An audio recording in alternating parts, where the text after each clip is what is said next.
اعوذ باللہ من الشیطان الرجیم بسم اللہ الرحمن الرحیم۔ توجہ بھائی میرے، ہماری گفتگو اس میں تھی کہ کلمے کی کتنی قسمیں ہیں؟ 3، اسم، فعل، حرف۔ تو نتیجے میں اس کتاب ہدایہ کو بھی انہوں نے 3 حصوں میں تقسیم کیا ہے۔ پہلا حصہ کس کے بارے میں ہے؟ اسم کے بارے میں۔ کس کے بارے میں؟ دوسرا حصہ فعل کے بارے میں، تیسرا حصہ حرف کے بارے میں، اور آخری حصہ خاتمہ ہوگا۔ ٹھیک، تو آج ہم اسم کی پہلے آپ کو جو ہے کیا ہے تعریف سنائیں گے، اس کے بعد اسم کے اقسام سنائیں گے۔ اسم کی تعریف امجد آپ پڑھ چکے۔ اسم ایک ایسا کلمہ ہے جو اپنی معنی پر دلالت کرتا ہے اور کسی زمانے کے ساتھ ملا ہوا نہیں ہوتا۔ یہ تعریف ہو گئی۔ آج کہہ رہے ہیں کہ اسم کی 2 قسمیں ہیں۔ کتنی قسمیں ہیں؟ 2 قسمیں۔ ایک معرب، دوسرا مبنی۔ کیا؟ ایک معرب، دوسرا مبنی۔ اب معرب اور مبنی کو پہلے صرفی لحاظ سے ہم حل کریں، پھر نحو میں آئیں گے۔ معرب صرفی حوالے سے اسم مفعول ہے باب افعال سے۔ ٹھیک ہے، معرب کا مصدر کیا ہوگا؟ اعراب، اعرب یعرب اعرابا، معرب اسم فاعل، معرب اسم مفعول۔ ٹھیک، اور مبنی کیا ہے؟ مبنی بھی صرفی حوالے سے اسم مفعول کا صیغہ ہے۔ کیا صیغہ ہے؟ مبنیون بروزن مرمیون۔ ٹھیک ہے، مرمیون میں جو قانون آپ نے جاری کیا تھا وہی مبنیون میں بھی جاری ہوگا۔ مبنیون اصل میں مبنویون تھا۔ ٹھیک ہے، پر یہ صرفی حوالے سے حل ہو گیا۔ اب اسم کی کتنی قسمیں ہو گئی؟ 2، معرب اور مبنی۔ ہم پہلے معرب کی بحث کریں گے اور پھر مبنی کی بحث کریں گے۔ معرب کی پہلے آپ ہمیں جو ہے کیا ہے تفصیل بتا دیں کہ معرب والے حصے میں کون کون سی ابحاث، کون کون سی بحثیں ہوں گی۔ اس کے بعد معرب کی تعریف آپ ہمیں سنا دیں۔ فرما رہے ہیں کہ معرب کی بحث میں ایک مقدمہ ہوگا۔ کیا ہوگا؟ ایک مقدمہ ہوگا اور 3 مقاصد۔ مقاصد مقصد کی جمع ہے، 3 مقصد ہوں گے۔ ٹھیک ہے، پھر مقدمے میں 3 فصل ہیں۔ مقدمے میں کتنی فصلیں ہیں؟ 3 فصلیں۔ اگر آپ کاپی پر جو ہے کیا ہے حل کرنا چاہیں تو اس طریقے سے آپ حل کر سکتے ہیں۔ یہ کس کی کاپی ہے؟ ٹھیک ہے، کاپی پہ اگر آپ حل کرنا چاہیں تو اس طریقے سے آپ جو ہے کیا ہے جناب وہ لکھ سکتے ہیں۔ اگر یہاں سے شروع کریں تو یہ جو ہے لفظ کیا میں نے لکھا؟ کلمہ۔ ٹھیک ہے، پھر کلمے کی کتنی قسمیں ہو گئیں؟ 3 قسمیں، اسم، فعل اور حرف۔ ٹھیک ہے، پھر جو ہے جناب اسم کی 2 قسمیں ہو گئیں۔ ٹھیک ہے، معرب اور مبنی۔ پھر معرب کے بحث میں جو ہے کیا ہے جناب ایک مقدمہ، ٹھیک، اور 3 مقاصد ہیں۔ ٹھیک ہے، 3 مقاصد۔ پھر مقدمے میں جو ہے کیا ہے جناب 3 فصل ہیں۔ ٹھیک ہے، اس طریقے سے آپ سمجھنا چاہیں تو سمجھ سکتے ہیں۔ اب پہلے معرب کی تعریف فرماتے، معرب اس کلمے کو کہتے ہیں جو کسی اور کلمے کے ساتھ مرکب ہوا ہو اور مبنی الاصل کے ساتھ شباہت نہ رکھتا ہو۔ مبنی الاصل کے ساتھ شباہت نہ رکھتا ہو اور کسی اور کے ساتھ مرکب ہوا ہو۔ ٹھیک ہے، تو مبنی الاصل کون سی چیزیں ہیں؟ 2 چیزیں، ایک حرف ہے اور ایک فعل ہے۔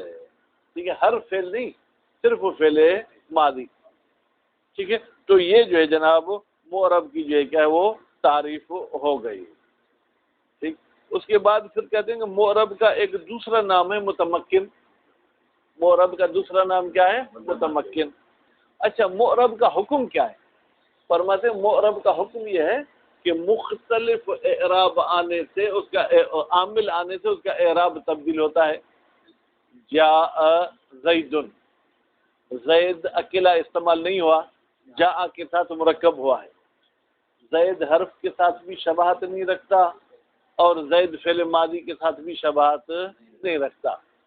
اب جاء آیا تو زید کے دال پر کیا ہم نے دے دیا؟ ضمہ. یہ ضمہ آسان سمجھانے کے لیے، ورنہ رفع کہیں گے. پھر رأیت زیدن، رأیت آیا تو اب دن پر کیا ہوگی؟ تنوین ہوگی، وہ بھی نصب کے ساتھ. مررت بزیدن، اب بے کی وجہ سے پھر زیدن کی دال پر کیا آ گیا؟ کسرہ آ گیا. بات واضح ہو گئی؟ بس آج ہم نے اسم کی تعریف پڑھی اور اسم کے اقسام پڑھے، ٹھیک ہے، کہ معرب اور مبنی.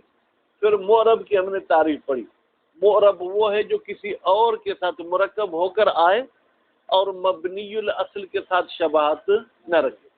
پھر مبنی الاصل ہم نے کہا دو چیزیں ہیں، ایک حرف اور دوسرا فعل ماضی. معرب کا دوسرا نام ہم نے آپ کو بتایا متمکن، ٹھیک ہے. معرب کا حکم آپ کو بتایا کہ مختلف عامل کی وجہ سے اس کی آخر بھی تبدیل ہوتی رہے. بات واضح ہوگی؟ بسم اللہ الرحمن الرحیم. القسم الاول فی الاسم، جناب کلمے کے 3 قسموں میں سے پہلی قسم جو ہے وہ اسم کے بارے میں ہے. وقد مر تعریفہ، اسم کی تعریف گزر چکی. گزر چکی کا میں نے ترجمہ کہاں سے کیا؟ مرہ سے، ٹھیک ہے. وہ ہوا، اور یہ اسم، ہوا کی ضمیر کہاں جائے گی؟ اسم کی طرف. اور یہ اسم ینقسم، تقسیم ہوتا ہے، الی قسمین، 2 قسموں کی طرف. اب اس کو آپ معرب و مبنی بھی کہہ سکتے ہیں، معرب و مبنی بھی کہہ سکتے ہیں، معربن و مبنی بھی کہہ سکتے ہیں. سبب نہیں پوچھیں. فلنذکر، تو ضروری ہے ہم ذکر کریں، احکام الاسم فی بابین، احکام ہو کی ضمیر کہاں جائے گی؟ اسم کی طرف. اسم کے احکام کو ہم ذکر کریں گے 2 باب میں. پہلا باب فی الاسم المعرب، اسم معرب کے بارے میں ہے. اب اس سے آپ سمجھ گئے دوسرا باب کس کے بارے میں ہوگا؟ مبنی کے بارے میں ہوگا. وفیہ مقدمۃ، اس باب میں ایک مقدمہ ہے. وثلاث مقاصد، اور 3 مقصد ہیں اور ایک خاتمہ ہے. اما المقدمۃ ففیہا 3 فصول، پھر مقدمے میں 3 فصلیں ہیں. ٹھیک. الفصل الاول، پہلی فصل، فی تعریف الاسم المعرب، اسم معرب کی تعریف کے بارے میں ہے.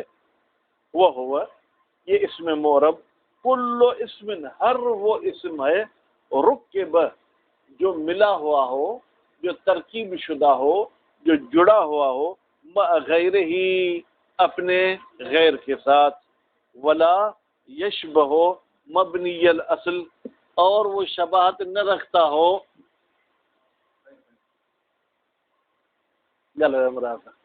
شباہت نہ رکھتا ہو مبنی الاصل کے ساتھ.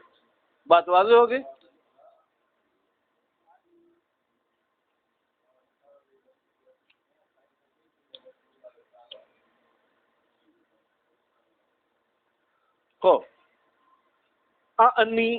اعنی کا مطلب ہے میں نے ارادہ کیا ہے. کس سے؟ مبنی الاصل سے. کہ مبنی الاصل کسے کہتے ہیں؟ میں نے ارادہ کیا الحرف والفعل الماضی وامر الحاضر، ایک حرف، دوسرا فعل ماضی اور تیسرا امر حاضر. جیسے زیدن فی کام زیدن، بھائی زید کام زیدن میں، اکیلا زید مبنی ہو جائے گا کیونکہ وہ کسی کے ساتھ ملا ہوا نہیں ہے. کام زیدن میں زید معرب ہو جائے گا کیونکہ کام کے ساتھ مل کر آیا ہے، اور زید نہ حرف کے ساتھ شباہت رکھتا ہے، نہ فعل ماضی کے ساتھ، نہ امر حاضر کے ساتھ.